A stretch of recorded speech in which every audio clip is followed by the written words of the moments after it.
আপনি আজ যে অ্যাপলকে দেখছেন ট্রিলিয়ন ডলারের জায়ান্ট কোম্পানি, কিন্তু জানেন কি এই অ্যাপল একসময় প্রায় দেউলিয়া হয়ে যাচ্ছিল।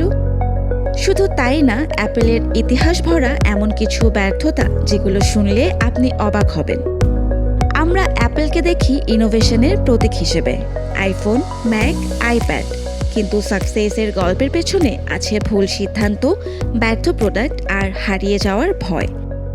আজ আমরা জানব অ্যাপলের সবচেয়ে বড় ব্যর্থতার গল্পগুলো।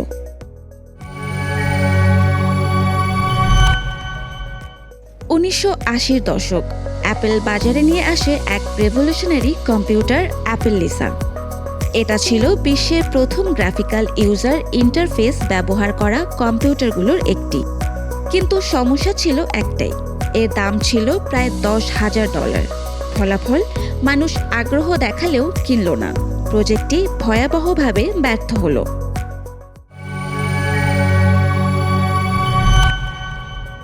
এরপর আসে অ্যাপল নিউটন, একটি হ্যান্ডহেল্ড ডিভাইস যেটা আপনার হাতের লেখাও চিনতে পারত। আজকের স্মার্টফোনের মতোই কনসেপ্ট, কিন্তু তখন টেকনোলজি প্রস্তুত ছিল না। হাতের লেখা ভুল বুঝত, পারফরমেন্স দুর্বল ছিল এবং মানুষ এটাকে গ্রহণ করেনি। অ্যাপল আবারও ব্যর্থ হলো।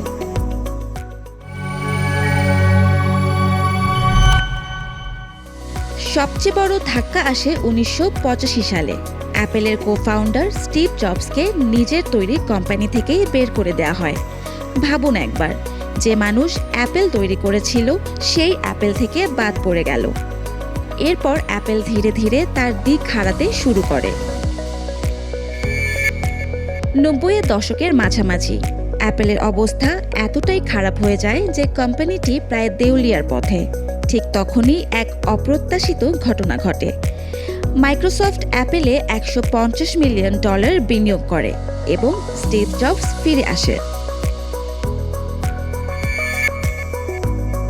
তবে ব্যর্থতা এখানেই থেমে থাকেনি। অ্যাপল লঞ্চ করে আইপড হাই-ফাই, একটা এক্সপেন্সিভ স্পিকার সিস্টেম যেটা বাজারে টিকতেই পারেনি। আরেকটা ছিল পিঙ্ক, অ্যাপলের নিজের সোশ্যাল নেটওয়ার্ক, কিন্তু মানুষ এটাকে পুরোপুরি রিজেক্ট করে। স্টিভ জবস ফিরে এসে অ্যাপলকে নতুনভাবে গড়ে তোলেন, আইম্যাক, আইপড এবং তারপর আইফোন। যে কোম্পানি একসময় টিকে থাকার জন্য লড়ছিল, সেই কোম্পানি হয়ে ওঠে বিশ্বের সবচেয়ে শক্তিশালী ব্র্যান্ডগুলোর একটি। অ্যাপলের গল্প আমাদের একটা জিনিস শেখায়, ব্যর্থতা মানেই শেষ না।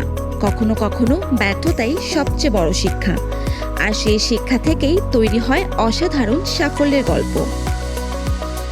আপনি কি জানতেন অ্যাপলের এই ব্যর্থতার গল্পগুলো? কমেন্টে জানিয়ে দিন, আর এমন আরও স্টোরি পেতে ফলো করুন।